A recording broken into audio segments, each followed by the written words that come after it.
அஸ்ஸலாமு அலைக்கும் வரஹ்மத்துல்லாஹி வபரகாத்துஹு. இந்த வீடியோ யாருக்குன்னா, வருகின்ற 19ஆம் தேதி நடைபெற இருக்கின்ற பாராளுமன்ற பொது தேர்தலில் வாக்களிக்க போகும் இஸ்லாமிய பெருமக்களுக்காக. எனதருமை இஸ்லாமிய பெருமக்களே, என் சகோதர சகோதரிகளே, உங்ககிட்ட நான் சொல்ல வர விஷயம் ஒன்னே ஒண்ணுதான். இந்த முறை இந்த பாராளுமன்ற பொது தேர்தலில் நாம சரியா வாக்களிக்கலனா, நம்ம வாக்களிக்க போகும் ஒரே கடைசி தேர்தலும் இதுதான். நாம் சுதந்திரமாக இந்த இந்திய திருநாட்டில் வாழப்போகும் கடைசி மாதங்களும் இதுதான் அப்படிங்கறத நல்ல மனசுல வச்சுட்டு வாக்குச்சாவடிக்கு போங்க. குடியுரிமை திருத்த சட்டம் என்ற அந்த சட்டம் அமுல்படுத்தியாச்சு. நம்ம கழுத்துக்கு மேல கத்தி தொங்கிட்டு இருக்கு. எந்த நிமிஷம் வேணாலும் அந்த கத்தி நம்ம கழுத்து கீழே இறங்கி நம்மள அறுக்க காத்துக்கிட்டு இருக்கு. அதற்கு சில மாதங்கள் தான் நடுவுல இருக்கு. நம்ம என்ன முடிவெடுக்க போறோம், யாருக்கு வாக்களிக்க போறோம் என்றதை பொறுத்துதான் நாம இந்த நாட்டுல இந்த இந்திய திருநாட்டுல நம்ம சொத்துக்களை இழந்தோம், நம்ம உயிர்களை பலி கொடுத்தோம், எத்தனையோ குடும்பங்கள் அழிஞ்சு, எத்தனையோ உயிர்கள் தியாகம் செஞ்சு நாமும் பங்கெடுத்து வாங்கி கொடுத்த இந்த சுதந்திர இந்தியாவில நம்ம வாழ போற கடைசி நாட்கள் இந்த சில மாதங்கள் மட்டும்தான். இந்த முறை நாம இந்த பாராளுமன்ற பொது தேர்தலில் நாம் யாருக்கு வாக்களிக்க போறோம் அப்படிங்கிறது மிக மிக மிக முக்கியமான மிக அவசியமான ஒரு விஷயம். ஒரு தேர்தல், இந்த தேர்தல் நடைபெற இருக்கின்ற பாராளுமன்ற பொது தேர்தல்.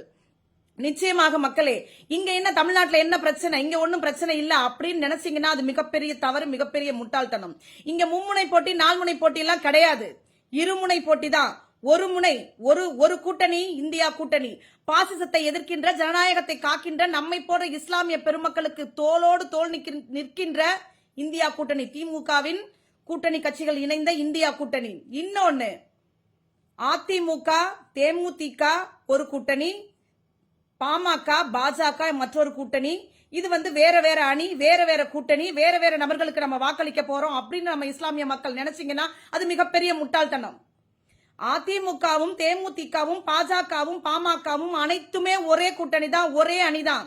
நம்மை ஏமாற்றுவதற்காக, முக்கியமாக இஸ்லாமிய மக்களை ஏமாற்றுவதற்காக, சிறுபான்மையினரின் வாக்குகளை பெற வேண்டும் என்பதற்காக அவர்கள் சூழ்ச்சி செய்து பிரிந்து கள்ள கூட்டணி வைத்துக் கொண்டு இன்னைக்கு தேர்தலை சந்திச்சிட்டு இருக்காங்க. எந்த ஒரு அந்த அணியிலையா இருந்தாலும் சரி, இந்த அணியில அதிமுக கூட்டணியில இருந்தாலும் சரி, பாஜக கூட்டணியில இருந்தாலும் சரி, ஒரு எம்பி ஜெயிச்சா கூட அந்த எம்பி பாஜகவோட எம்பி தான். அவர் மோடியை பிரதமராக்க போகும் எம்பி தான் அப்படிங்கறத மனசுல வச்சுக்கோங்க. அதுதான் உண்மை. இது எல்லாருக்கும் தெரிஞ்ச விஷயம்தான். ஆனாலும் தெரியாமல் சில பேர் அதிமுக தனிச்சு நிக்கிறாங்க, பாஜக தனிச்சு நிக்கிறாங்க அப்படின்னு நம்புனீங்கன்னா இதை விட ஒரு ஏமாளித்தனம் வேற எதுவுமே கிடையாது. நிச்சயமாக இதை மட்டும் மனசுல வச்சுக்கோங்க. கிட்டத்தட்ட தமிழ்நாட்டுல 6 கோடியே சொச்சம் வாக்காளர்கள் இருக்கிறாங்க ஒட்டுமொத்தமாக. அதுல முஸ்லிம், நம்மளுடைய இஸ்லாமிய வாக்குகள் மட்டும் 90 லட்சம் சொச்சம். இதுல ஒரு 65-70% வாக்குகள் பதிவானா கூட 60-70 லட்சம் வாக்குகள் பதிவாகும். அந்த 60 லட்சம் 70 லட்சம் வாக்குகளும் ஒரே அணிக்கு, திமுக கூட்டணி, இந்தியா கூட்டணிக்கு விழுந்துச்சுன்னா அந்த கூட்டணி தான் ஜெயிக்கும். 40 ஜெயிக்கும். இத மனசுல வச்சுக்கோங்க. இந்த 40 எம்பிக்களும் நேரடியாக காங்கிரஸை ஆதரித்து நமக்கு சாதகமான இந்த பாசிசத்தை எதிர்க்கின்ற, ஜனநாயகத்தை காக்கின்ற, சிறுபான்மையின மக்களை கொன்று ஒழிக்க வேண்டும் என்று துடித்துக் கொண்டிருக்கிற இந்த பாசிச பாஜகவை அழிக்கும். அவர்களை நாட்டை விட்டு விரட்டும். RSS போன்ற தீய சக்திகள் இந்த நாட்டிலிருந்து அகற்றுவேன்னு ராகுல் காந்தி சூழல் வச்சிருக்கிறாரு. அதற்கு நாம ஹெல்ப் பண்ணணும்.